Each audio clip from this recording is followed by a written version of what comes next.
De retour sur le plateau de Télématin, merci d'avoir choisi de commencer la journée en notre compagnie. Docteur Kirzek, bonjour. Bonjour. Bonjour.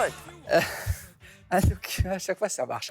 Un documentaire événement va être diffusé ce soir sur France 5. Gérald, ça s'appelle « On ne choisit pas d'être gros » dans le cadre de l'émission Enquête de santé. Ça veut dire quoi exactement, Gérald ? Ça veut bien dire ce que ça veut dire, c'est qu'il y a une situation, une idée reçue à laquelle il faut tordre le cou. C'est pas parce qu'on est en situation d'obésité qu'on le choisit. C'est une maladie. On n'est pas gros parce qu'on mange trop. Et c'est vrai que c'est une idée qui est très ancrée inconsciemment dans la société. C'est peut-être l'idée la plus tenace qui fait le plus souffrir les personnes en situation d'obésité, avec des chiffres qui donnent un peu le vertige, parce qu'il y a 10 millions de personnes en situation d'obésité. C'est un adulte sur 5 et l'obésité, ce n'est pas une question de volonté. Et c'est ça tout l'objet de ce documentaire. C'est une maladie qui est complexe, qui est multifactorielle. Alors, ce qui est assez passionnant, c'est qu'on voit le parcours, différents parcours de soins, de prise en charge, avec quand même un point commun de tous ces patients et ces patientes, c'est la culpabilité. Et c'est vrai qu'on ne choisit pas d'être gros, comme on ne choisit pas d'être diabétique, comme on ne choisit pas d'avoir telle ou telle maladie,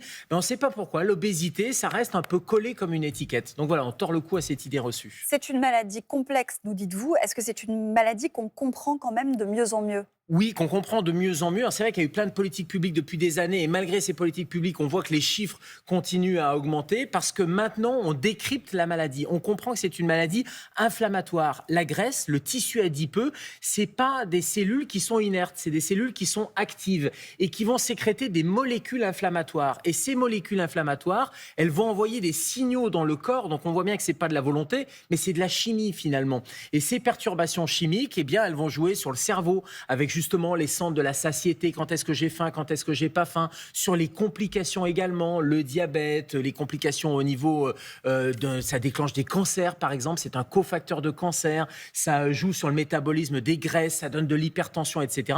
Et tout ça, c'est lié justement à ces mécanismes inflammatoires. Donc c'est une maladie inflammatoire qui est chronique. C'est-à-dire que même si on arrête de manger ou on se prive, ce qui est une très mauvaise solution, eh bien, il va y avoir une espèce d'autonomisation. La maladie est autonome et les signaux et l'inflammation continuent à évoluer. Donc, ce qu'il faut, c'est une reprogrammation de l'organisme. Et tous les médicaments dont on entend parler, qui aujourd'hui jouent non pas sur le poids, mais jouent sur les mécanismes. Oui, et c'est parce qu'on a compris ça, qu'on est capable maintenant d'avoir des molécules qui peuvent agir. Donc dire à une personne obèse qu'il faut manger moins, c'est un peu comme si on pourrait dire à un asthmatique de respirer mieux. Est-ce qu'on peut tenter cette comparaison ? C'est un peu ça, c'est un peu simpliste, mais c'est vraiment ça. Surtout que dans l'asthme, on a des molécules et puis on a une prise en charge globale. Dans l'obésité, c'est pareil. Il y a des armes, des médicaments, on en parle beaucoup, l'Ozempic, le Wegovy, le Mounjaro par exemple. Ce sont des médicaments qui vont agir sur les mécanismes et même sur plusieurs mécanismes, sur les complications. On voit qu'il y a des effets secondaires qui sont parfois des effets secondaires positifs d'ailleurs de ces médicaments. Ça agit sur les centres de la faim, mais surtout ce qui est important, les deux messages, c'est qu'il faut une prise en charge multidisciplinaire de diététiciens, de diabétologues, de médecins spécialistes de l'obésité, de psychologues et un suivi qui est global et qui va durer.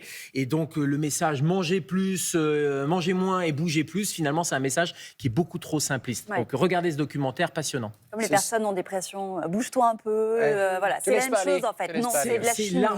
Exactement, c'est largement insuffisant, il faut changer de regard. 21h05 si ça vous intéresse ce soir sur France 5. Merci beaucoup docteur.